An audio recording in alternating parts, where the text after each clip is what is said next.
And due to the due for the sake of due process, and I think Sorry, that's kind of what that's a word salad. It's not making any soup. shoulders. I am aware that I do have constitutional rights, not just the ones that were mentioned here before, and also that the exercising of a right is also an expression of a right, which is an invoking of a right, which is a way that a right can be used. And the man speaking with a voice and a Okay, so sound I'm going to mind. cut this off. What is a preliminary exam? Well, before I address that, may I address a No, sir. few? No, we're gonna focus our answers. George, thank you, Andrew. George, in the back for the people. Thank you. And Mr. Thornton, could you state your name for the record, please? I am the I am shoulders in here by way of executive office for the Table State Authority, nonprofit organization. Accept that as Mr. Thornton announcing his appearance before the court. We are here this morning for a pre-exam conference. Mr. Anid, it is my understanding that Mr. Thornton has declined representation. However, Mr. Thornton, at every appearance, I need to remind you that you have a constitutional right to be represented by an attorney, and that if you can't afford an attorney, the court will provide one for you. I am particularly proud of the superb public defenders we have in this court. However, buckle up, everyone, because what we're about to witness is a textbook example of courtroom chaos. Today, we're in a hearing where a so-called sovereign citizen thinks he can outsmart the judge with legal jargon that, well, let's just say, barely makes sense. From claiming his name is Shoulders, to invoking rights in a way that sounds like a random word generator. This case is equal parts absurd and fascinating. Watch closely as the judge stays calm, the prosecutor grows confused, and the courtroom becomes a mix of disbelief and suspense. Will common sense prevail? Will legal reality snap in? Stick around, because in just seconds, things go from bizarre to downright entertaining. Trust me, you do not want to blink here. you may also retain any attorney you wish. You will get to choose the attorney. You would have to pay them. You have a constitutional right to represent yourself, but I have to warn you that if you proceed representing yourself, you would be held to the same standard as all attorneys who have gone to law school and passed the bar and been admitted to practice. So the court really can't give you any breaks or help you at all. Is it your wish to represent yourself, sir? Mr. Thornton is aware of the courtroom decorum and the standards and procedures that must be upheld by a person in representation of a party. And as again, I shoulders, I am aware that I do have constitutional rights, not just the ones that were mentioned here before, and also that the exercising of a right is also an expression of a right, which is an invoking of a right, which is a way that a right can be used, and to forgive me, and to uphold the proper standards. Mr. Thornton does not wish to get public counsel representation for, as I am a legal representation by special appearance through the executive office for Mr. Thornton and not the actual entity, Latavia State Thornton. Once again, on the record, it has not been declined that Latavia State Thornton is a nonprofit organization, which, yes, Your Honor, is a person. Here's where things start to get interesting. Mr. Thornton announces himself in the courtroom, not as a person, not even as a defendant, but via some mysterious executive office for a nonprofit organization. Already, the judge has a mountain to climb just keeping this hearing on track. Notice the patience displayed here. The judge clearly knows this isn't going to be a normal exchange. Meanwhile, Thornton doubles down on a stream of consciousness approach to rights and legal representation. The courtroom can almost feel the tension. The line between legal procedure and chaos is razor thin. And right here, the audience starts a question. Is this clever strategy or just pure confusion? In fact, and the man speaking with a voice and a So sound I'm going to mind. cut this off. I don't want to mute you, but we have to move forward. We have an attorney standing by. That would be Mr. Foreman. Have you had an opportunity to speak with Mr. Thornton about any plea offer? No, Your Honor, and I don't think I'll have any meaningful conversations with him based on what I see. Um, I believe that it's not clear whether what he's doing is intentional or whether this may be a competency issue. But I'm prepared to proceed. I just don't know if we should be. We should.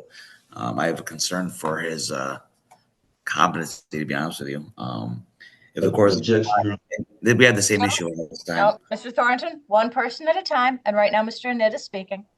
I mean, I guess I would inquire with whether he knows what a preliminary exam is, and if he understands, if we forward, if he's gonna know what to do. I mean, I believe I have to look at the court rules. I've never dealt with this issue, but I think having standby counsel would be something that would be needed to advise him. I'll look into all that, but I just don't know if he's gonna know what a preliminary exam is. I believe this may just be a competency issue. I don't know, Your Honor. Okay, so actually that's a good question. So Mr. Thornton, I'm going to ask you, what is a preliminary exam? Well, before I address that, may I address No, it to sir. you? No, we're gonna focus our answers here. What is a Right. preliminary exam? Your Honor. I'm going to give you Your one Honor. chance to answer. What is a preliminary exam? Court proceeding.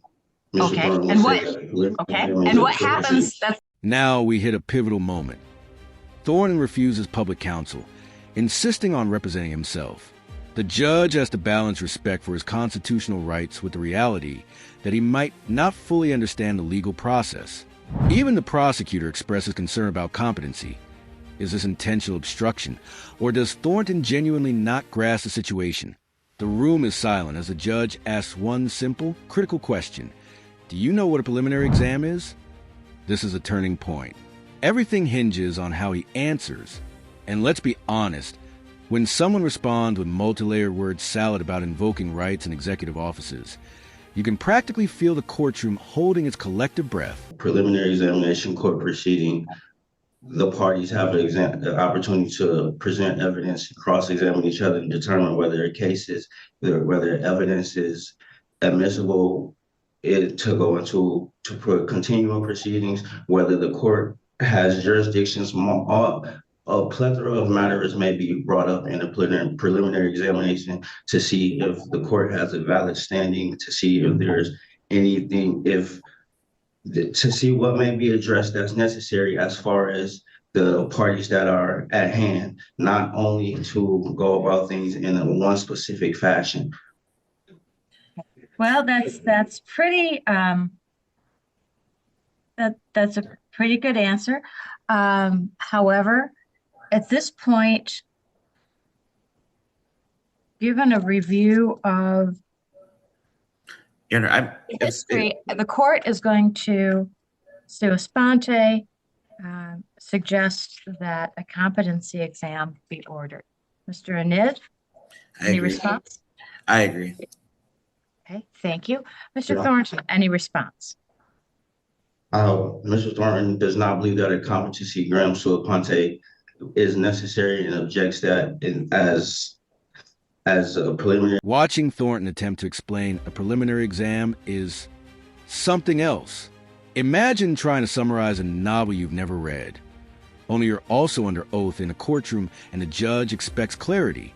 He goes on for minutes, mixing constitutional references with phrases like invoking of a right, leaving everyone struggling to parse meaning. The judge remains calm, trying to maintain order while signaling patience.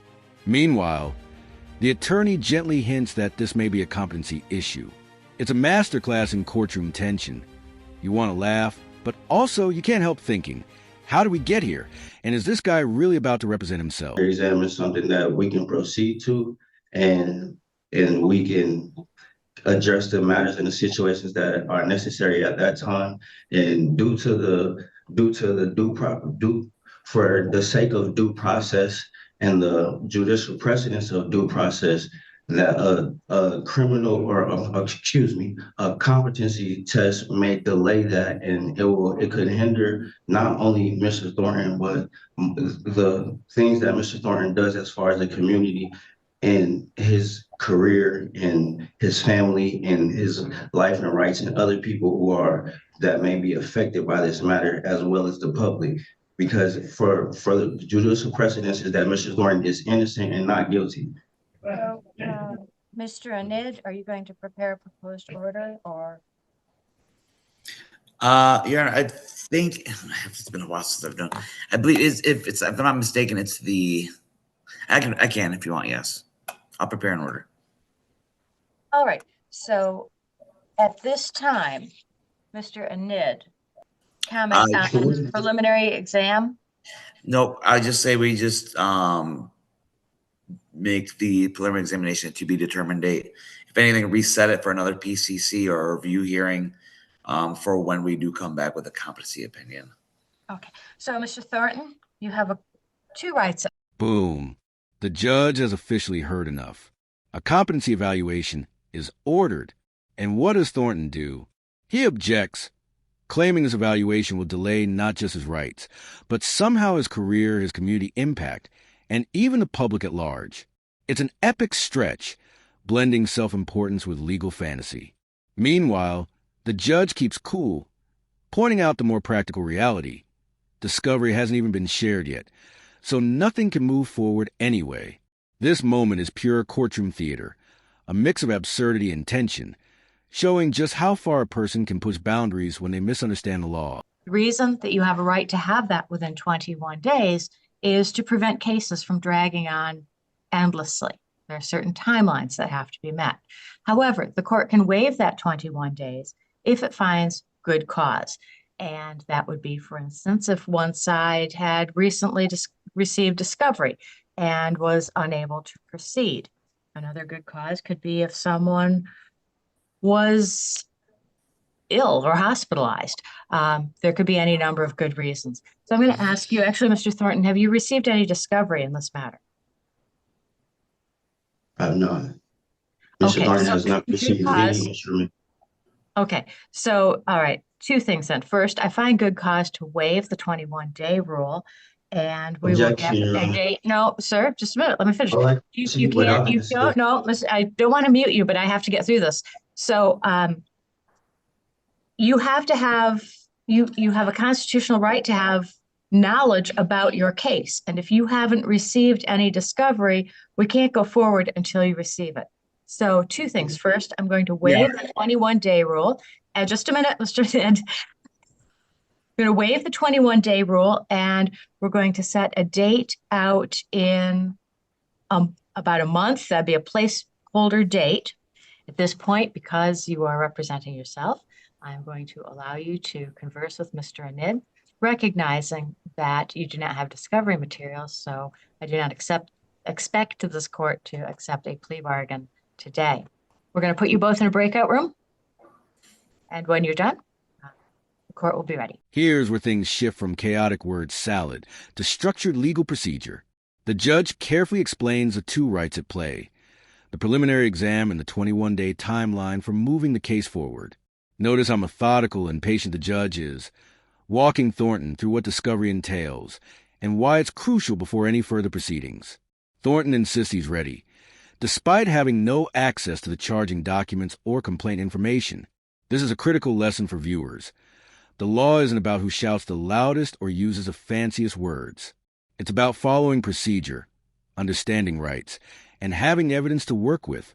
And the judge makes that crystal clear. Okay, sound is back on at the jail, so we will go back on the record in the matter of People versus Latavius Rashad Thornton. This is case 25-0203-FY. Mr. Anid, prosecutor, and Mr. Thornton, representing himself, have met in a breakout room. So first, because the prosecutor has burden of proof, I'm going to ask Mr. Anid first, then Mr. Thornton, I'll ask you.